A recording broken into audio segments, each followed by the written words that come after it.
তাহাদের কথার আজকের নিবেদন আগুনের পরশমণি। কলমে রূপান্বিতা। গল্প পাঠে আমি কাকলি। সহযোগিতায় নীল। নির্দেশনায় অনির্বাণ।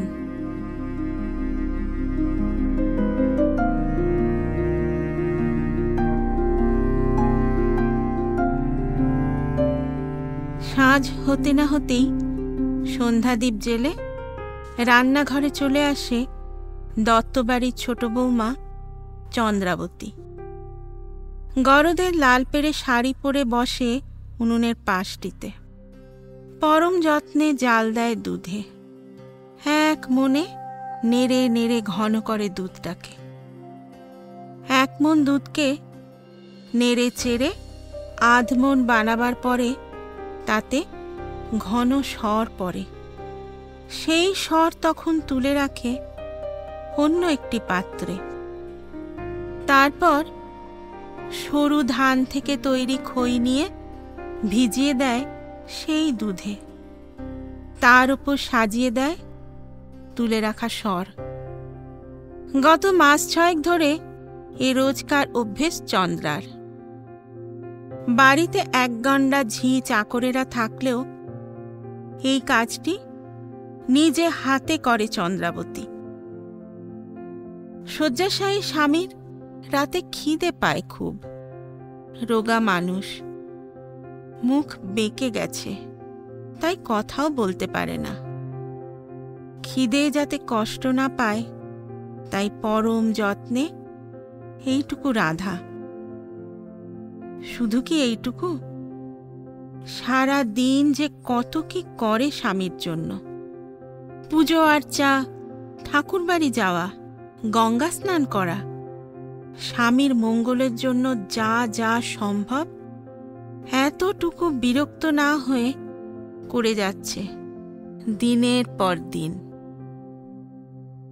যে খুড়ি জেঠির দল একসময় হতচ্ছাড়ি, পোড়ার মুখী বলে কথায় কথায় গাল দিতেন, সকালে উঠে বাঁজা বউয়ের মুখ দেখতে চাইতেন না, তারাই এখন প্রশংসায় পঞ্চমুখ।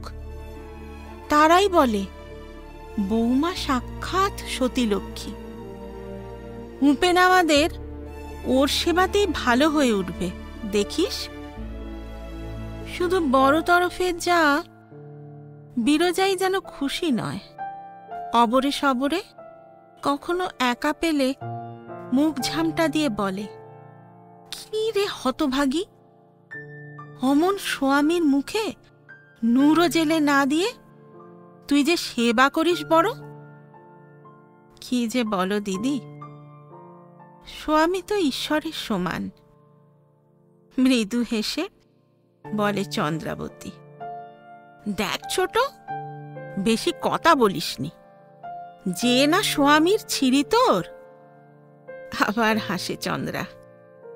সেই হাসিতে লেখা আছে কতই না বিষাদ। সামনের জন্মে আমি ঠিক বেটা ছেলে হব, দেখিস। তারপরে তোকে বিয়ে করব, তুই আমারও সেবা করিস। ব্যঙ্গের হাসি হেসে বলে বিরজা।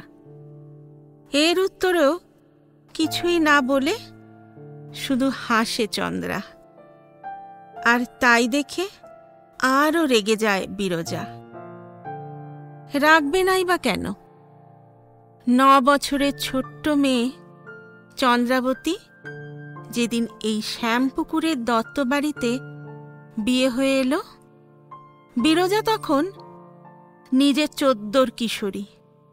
ফুটফুটে ফর্সা, ছোট্ট ছোট্ট পুতুল পুতুল গড়নের চন্দ্রাবতী ছিল এই এত বড় বাড়িতে তার একমাত্র সখী।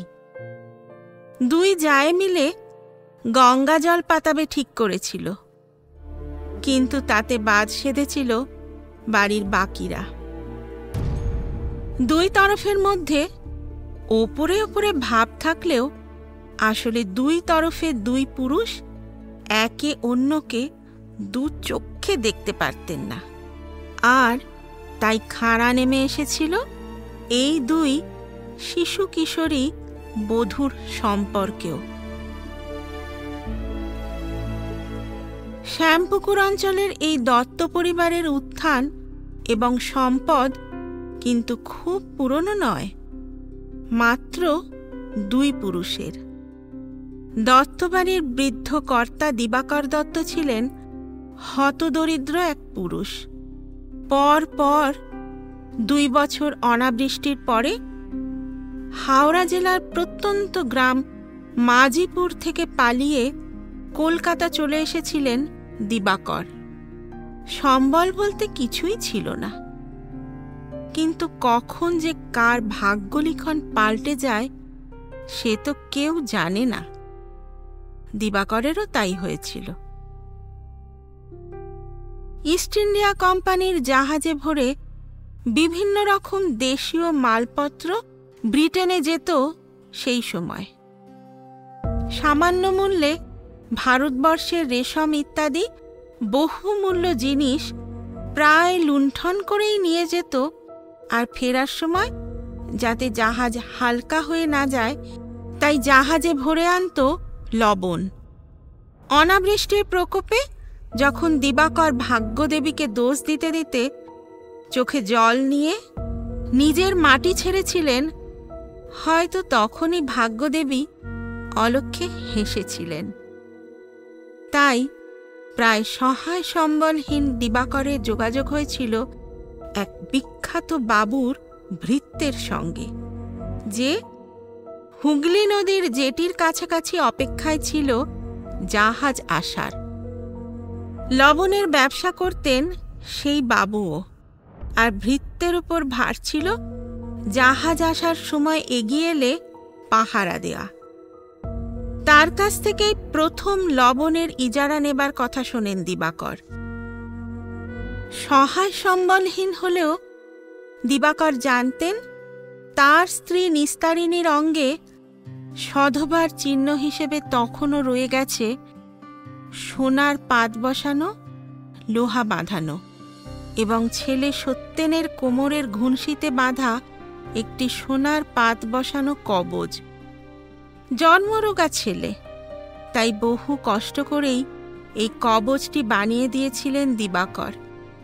বংশের বড় ছেলে, বংশের বাতি বলে কথা। কথায় বলে, বিপদে পড়লে বুদ্ধির নাশ হয়। কিন্তু তেমন কিছু হয়নি দিবাকরের, বরং ভিটে মাটি ছেড়ে চলে আসা তাকে হঠাৎ স্থির করে দিয়েছিল, আর তাই খুব শান্তভাবে স্ত্রীর কাছ থেকে লোহা বাঁধানো এবং ছেলের কবচটি চেয়ে নিয়েছিলেন উনি। দীর্ঘশ্বাস ফেলে একটা পুঁটুলিতে ভরে দিয়েছিলেন সবটা নিস্তারিণী স্বামীকে। শত অভাবেও এও স্ত্রীর চিহ্নটুকুতে আগে হাত পড়েনি, আজ পড়ল। শুধু ছেলেটা যেন ভালো থাকে, বেঁচে পড়তে থাকে। বউবাজারের একটি সোনার দোকানে বন্ধক রেখে সামান্য টাকাই পেয়েছিলেন দিবাকর। সেই দিয়ে বিলিতি নুন কিনে বিক্রি করেছিলেন পাড়ায় পাড়ায়। অনাবৃষ্টির 2 বছর জমিদারদের অনুচরদের কর দিতে পারেননি দিবাকর। সেই সময় কাকুতি মিনতি করতে করতে শিখে গেছিলেন কিভাবে মানুষের সঙ্গে কথা বলতে হয় প্রাণ বাঁচানোর তাগিদে। আর এও তো ছিল প্রাণ বাঁচানোরই লড়াই। পরের গল্প অতি সাধারণ। বিলিতি নুনের স্বাদ বেশি, এই কথা পায়ে হেঁটে হেঁটে প্রচার করেছিলেন দিবাকর। প্রথম কদিন খরিদ্দার পাননি, তারপর একজন একজন করে জোনা 10 কেনার পরে নুন গেল ফুরিয়ে। লাভ হয়েছিল সামান্যই, কিন্তু সেই পয়সা লাগিয়ে দিয়েছিলেন পরের জাহাজের লবণের উপর। এইভাবে প্রতিটি পাই পয়সা জুড়ে জুড়ে হতদরিদ্র দিবাকর দত্তের প্রভূত সম্পত্তি সৃষ্টি হল। দিবাকরের 2 ছেলে, সত্যেন এবং উপেন। উপেন সত্যেনের থেকে 8 বছরের ছোট। তার জন্মের আগেই শ্যামপুকুরের বাড়িতে চলে এসেছিল দত্ত পরিবার। ছোটবেলা থেকে পেট রোগা সত্যেন স্কুলে যাননি কখনো। খুব অল্প বয়স থেকেই বাবার ব্যবসায় যোগ দিয়েছিলেন সত্যেন। উপেন স্কুলে 5 ক্লাস পড়েছিলেন। তাছাড়াও তার জন্মের পরেই দত্ত পরিবারের সম্পদ বৃদ্ধি শুরু। এই দুয়ের স্পর্শে উপেন ছোটবেলা থেকেই ছিলেন বখাটে। কাঁচা পয়সার একটা অদ্ভুত বৈপরীত্য আছে। একদিকে যেমন পয়সা না থাকলে বাঁচা যায় না, আবার তেমনি আকস্মিক অত্যধিক অর্থাগমও সমীচীন নয়। তাই হয়েছিল দত্ত পরিবারের সঙ্গেও। দিবাকর নিজে কখনো নেশা করেননি, থেলো হুঁকো ছাড়া। কিন্তু 16 পেরোতেই সত্যেন ধরলেন চরসের গুলির নেশা। বউবাজারের অলিতে গলিতে ছড়ানো ছেটানো আছে অনেক গাঁজা, চরস, গুলির দোকান। প্রথমে শুধুই শুকনো নেশা চললেও তারপর তরল নেশা অর্থাৎ মদের প্রভাব থেকে নিজেকে মুক্ত রাখতে পারেননি সত্যেন। তবে বেসামাল ছিলেন না কখনোই, আর অবরে সবরে ওপাড়ায় গেলেও বাঁধা মেয়ে মানুষ রাখার সাহস পাননি কখনো। সে সাহস দেখিয়েছিলেন ছোট ভাই উপেন। 15 পড়তেই মদ আর 18 পড়তেই বেশ্যাপাড়ায় অবাধ যাতায়াত ছিল তার। মা নিস্তারিণীর ধারণা ছিল ছোট ছেলের সৌভাগ্যেই বংশের ধনবৃদ্ধি, তাই প্রতিপত্তি আর পয়সা দুইই ছিল অপ্রতুল। ক্রমে সত্যেনের বিয়ে হয় হুগলির সম্পন্ন ঘরের মেয়ে বিরজার সঙ্গে। সংসারী হলেও মদের নেশা ছাড়তে পারেননি সত্যেন। তবে তাতে দোষেরও কিছুই ছিল না, বরং বাবু আনা করতে গেলে মদ মেয়ে মানুষ থাকবে না, এ তো ভাবার বাইরে ছিল। এক পুরুষের বাবুয়ানির বৈশিষ্ট্যই হল অতিরিক্ত আড়ম্বর। সেই হয়েছিল দত্ত পরিবারের রেওয়াজ। সত্যেনের ওপর নিয়ন্ত্রণ থাকলেও দিবাকর বুঝেছিলেন মা নিস্তারিণীর প্রশ্রয় উপেন একেবারেই বকে গেছে। খানিক বাধ্য হয়েই ভাটপাড়ার পর্তি ঘরের মেয়ে পরমা সুন্দরী চন্দ্রাবতীকে ঘরের বউ করে আনেন তিনি। চন্দ্রাবতী নামের মতোই অপার তার সৌন্দর্য। লাল চেলি পরে 9 বছরের অপরূপা বালিকা চন্দ্রাবতী যখন আলতা মেশানো দুধে পা দিয়ে ঘরে এসেছিলেন, তখন বাড়ির খুড়ি পিসিরাও অবাক হয়ে গেছিলেন চাঁদের মতো বউকে দেখে। তবে রাক্ষসের কাছে সৌন্দর্যের কোনো মূল্য থাকে না। অল্প বয়সে ঋতুমতী হয়ে যাওয়ায় চন্দ্রাবতীকে পিতৃগৃহে পাঠানো হয়নি বিয়ের পরে। সদ্য রজস্বলা মেয়েটিও মুক্তি পায়নি মদ্যপ স্বামীর ভোগ বাসনা থেকে। বাড়ির মেয়ে মহলে শুনেছিল স্বামীর ভালোবাসা নাকি এমনই হয়। শুধু 1 বছরের বড় বিরজা মুখ বেঁকিয়ে বলতো, ভালোবাসা না ছাই, অতই যদি ভালোবাসা তাহলে কেন রাঁর বাড়ি যায়। সেই 9 বছরের বালিকা থেকে 22-এর তরুণী। চন্দ্রাবতীর জীবনে এমন একটাও রাত কাটেনি যেদিন সে নিজের ভাগ্যকে পরিহাস করেনি। স্কুলে পড়ার ইচ্ছে ছিল তার। ভাটপাড়ায় কত টোল, স্কুল, অক্ষর জ্ঞান হয়েছিল তার। কিন্তু তার বেশি এগোনোর আগেই বিয়ে হয়ে গেল। আর বিয়ে স্তক কষ্ট আর যন্ত্রণা। বাপের বাড়ি যাওয়াও ঘুচল। আর যা কিছু ভালো জীবন থেকে অচিরেই বিদায় নিল। এই যে ওর সন্তান হয়নি এখনো, তাই নিয়েও বাড়িতে কত অশান্তি। কত ঠাকুরের থানে গেছে চন্দ্রাবতী, কিন্তু কই হয়নি সে। আজকাল কেউ সকালে উঠে ওর মুখটুকুও দেখতে চায় না। বাঁজা মেয়ে মাগির মুখ সকালে দেখা পাপ। তাই এই কবছরে অপমান সহ্য করতে করতে চন্দ্রাবতীও পাথর হয়ে গেছে হয়তো। আর পাথরের শোক, দুঃখ, আনন্দ কিছু তো থাকে না। চন্দ্রারও তাই নেই। এর মাঝে প্রথমে শাশুড়ি নিস্তারিণী, পরে শ্বশুরমশাই দিবাকর মারা গেছেন। ধুমধাম করে শ্রাদ্ধের অনুষ্ঠান হয়েছিল।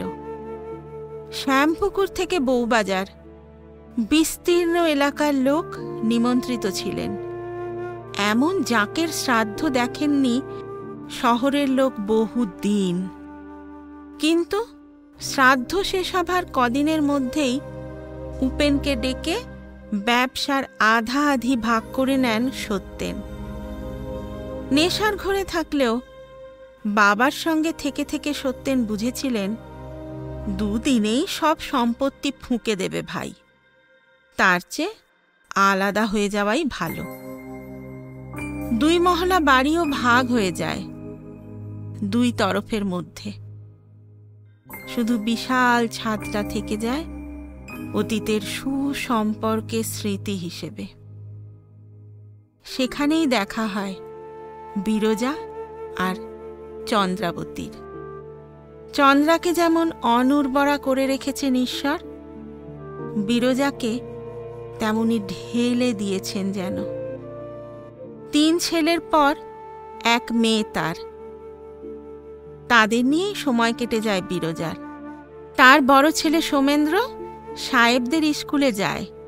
মেজ বীরেন্দ্র ভর্তি হবে কদিনের মধ্যেই। চাঁদের কণার মতো সন্তানদের দেখে আর বুক চেপে দীর্ঘশ্বাস আসে চন্দ্রার। আহা, তারও যদি এমন থাকতো। কিন্তু থাকবেই বা কিভাবে? উপেন বিয়ের পর থেকেই যতবার কাছে এসেছে, তার আগেই নিজেকে নিঃশেষ করে আকণ্ঠ মদ গিলে এসেছে। সারা শরীর ছিঁড়ে খুঁড়ে একাকার করেছে, কিন্তু ভালোবাসেনি এতটুকুও। সবাই তো চন্দ্রার দোষ দেয়, কিন্তু পুরুষ মানুষের কি কোনো দায় নেই? তাছাড়াও যা কানে আসছে, অপরিমিত বিলাস ব্যসনের ফলে ঘটি ডুবে যাবার মতো অবস্থা হয়েছে ওদের।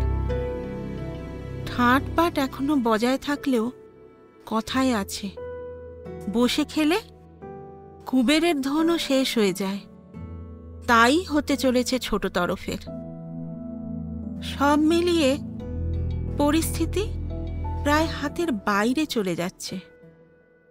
এমন সময় ঘটে এক নিদারুণ দুর্ঘটনা। সারা রাত মোচ্ছবের পর টলতে টলতে বাড়িতে ফিরছিলেন উপেন। নিজে বাড়ির বাইরে যতই আমোদ করুন না কেন, শাশুড়ি মায়ের নিয়ম ছিল ছেলে ফিরলেই নিজে সেজে বাটা ভর্তি বেনারসি পান সেজে নিয়ে ঘরে যেতে হবে চন্দ্রাবতীকে। তখন যেন আর কেউ ঘরে না যায়। ঘৃণা হতো চন্দ্রার খুব, তাও যেতেই হতো। সেদিনও চন্দ্রাবতী বেনারসি পান সাজছিল, তার মাঝেই ভারী কিছু পড়ে যাবার শব্দ ভেসে আসে। চাকরেরা ছুটে যায়, কিন্তু ততক্ষণে যা হবার হয়ে গেছে। আচমকা পড়ে গেছিলেন উপেন, আর পড়া মাত্র পক্ষাঘাত। এমনিতেই নেশাগ্রস্ত ছিলেন, তারপর এত বড় আঘাত। সেই থেকে 6টা মাস কেটে গেল। একদিকে পক্ষাঘাত নিয়েই বেঁচে আছেন উপেন, ডাক্তার বদ্যি সব চলছে, কিন্তু সেরে ওঠার লক্ষণ নেই এখনো। পক্ষাঘাতের জন্য মুখও বেঁকে গেছে, গলা দিয়ে বুঁ বুঁ করে আওয়াজটুকুই বের হয়। কিন্তু চন্দ্রাবতী ছাড়া আর কেউ বুঝতে পারে না কি বলতে চাইছেন উনি। প্রাণ ঢেলে সেবা করে বটে চন্দ্রাবতী, স্বামীর খাওয়া পথ্য সবেতেই তীক্ষ্ণ নজর তার। এর মধ্যেই একদিন ভাসুরের সঙ্গে কথা বলে অবশিষ্ট টাকা ব্যবসায় লাগিয়েছে স্বল্প মেয়াদে। গ্রাম সম্পর্কের এক কলেজ পড়ুয়া ভাইকে ডেকে আনিয়ে বাড়িতে রেখেছে, যে থাকার পাশাপাশি ব্যবসার হিসেবপত্র দেখে। প্রতি সপ্তাহে হিসেব দেয় চন্দ্রাবতীকে। সেই হিসেব যত্ন করে রেখে দেয় চন্দ্রাবতী, যাতে কোনো মতেই কারচুপি করতে না পারে কেউ। ভাই হলেও কাউকে বিশ্বাস করেন না চন্দ্রা এখন, কাউকে না। তাই তো উপেনকে নিজে হাতে খাইয়ে দেয় রোজ, এমনকি ওই রাতের খাবার সেটাও যত্ন করে বানায় নিজেই। বাজা বউকে নিয়ে আর সমস্যা নেই কারোর, বরং সবাই বুঝে গেছে এই বউয়ের বুদ্ধি উপেনের চেয়ে অনেক বেশি। নইলে এতদিনে হয়তো সব বেচে বুচে দিত উপেন, আর আশ্রয় হারা হতে হতো সবাইকে। 7 চরে রানা কাটা বউ, থাক বাবা, ঘরও সামলাচ্ছে, আবার ব্যবসাটাকেও বাঁচিয়ে রাখছে, ভাবে সবাই, যাদের মধ্যে বেশিরভাগই আশ্রিত খুড়ি জেঠির দল। সাঁঝ পুইয়ে রাত নামলে স্নান সেরে ঘরে আসে চন্দ্রাবতী। মেঘের মতো চিকন শাড়ি থাকে পরনে, ধূপের ধোঁয়া দিয়ে সুগন্ধি দেয় ভেজা চুলে, 2 স্তনের মাঝের বিভাজিকায়। বেল বা জুঁয়ের মালা পরে বাহুতে, আর তারপর আসে স্বামীর কাছে। দূর থেকে সেসব দেখে ক্ষোভে চোখের জল ফেলে বিরজা। পোড়ার মুখী, এমন স্বামী না থেকে বেদবা হলেই ভালো হতো তোর, গজরাতে গজরাতে বলে মনে মনে। চন্দ্রাবতী তো শুধু ওর ছোট যা নয়, ওর সখী, ওর গঙ্গা জল। একসঙ্গেই তো বেড়ে উঠেছে দুজন, একসঙ্গে হেসেছে কেঁদেছে। হায় রে বিরজা, জানেই না প্রতি রাতে ফুলের সাজ সেজে ঘরে ঢুকে একে একে বস্ত্র ছেড়ে নগ্নিকা হয় চন্দ্রা। পাতলা কাঠ গ্লাসের আলো জ্বালায় সে, বড় বড় চোখ মেলে শুয়ে থাকে উপেন। রাগে তার মুখ থেকে বুঁ বুঁ আওয়াজ বেরোয়। খুব আদুরে গলায় চন্দ্রা বলে ওঠে, অমন করে না, এই যে সব কষ্ট সেরে যাবে এবার আপনার। আর তারপর সেই দুধে ভেজানো খইতে দেয়াসিনীর দেওয়া ওষুধ মিশিয়ে দেয়। যত রেগে ওঠে উপেন, যত ছুঁতে চায় উদ্ভিন্ন যৌবনা চন্দ্রাবতীকে, ততই অট্টহাস্য করে ওঠেও। তারপর সেই গ্রামের ভাইকে দিয়ে আনানো বই থেকে পড়তে শুরু করে।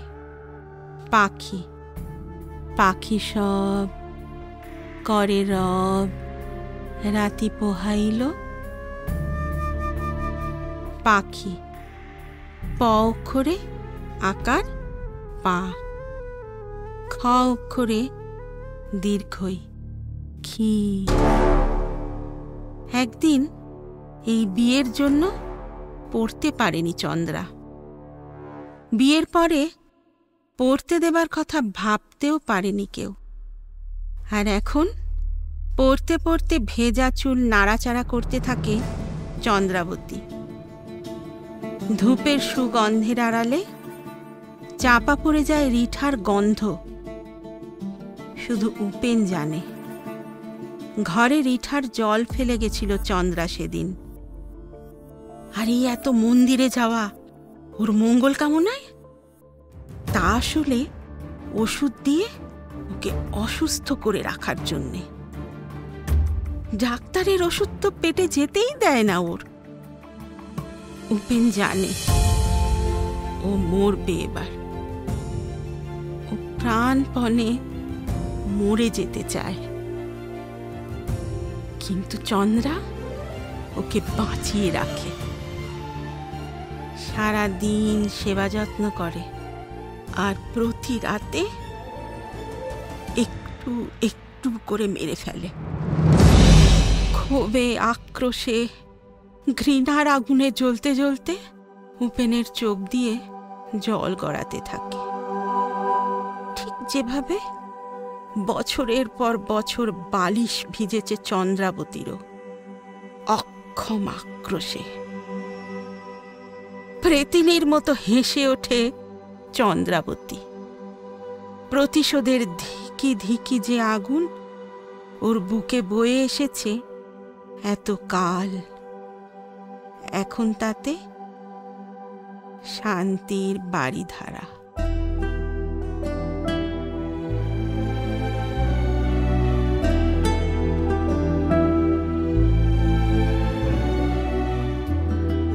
শুনলেন আগুনের পরশমণি, কলমে রূপান্বিতা। গল্পটা ভালো লেগে থাকলে লাইক এবং শেয়ার করবেন, এবং আরও নতুন গল্প শোনার জন্য সাবস্ক্রাইব করতে ভুলবেন না আমাদের ইউটিউব চ্যানেল তাহাদের কথা। আর আমাদের ফেসবুক এবং ইনস্টাগ্রামটাও ফলো করবেন। আগামী সপ্তাহে আরও একটা নতুন গল্প নিয়ে হাজির হব আমি, কাকলি। শুনতে থাকুন তাহাদের কথা।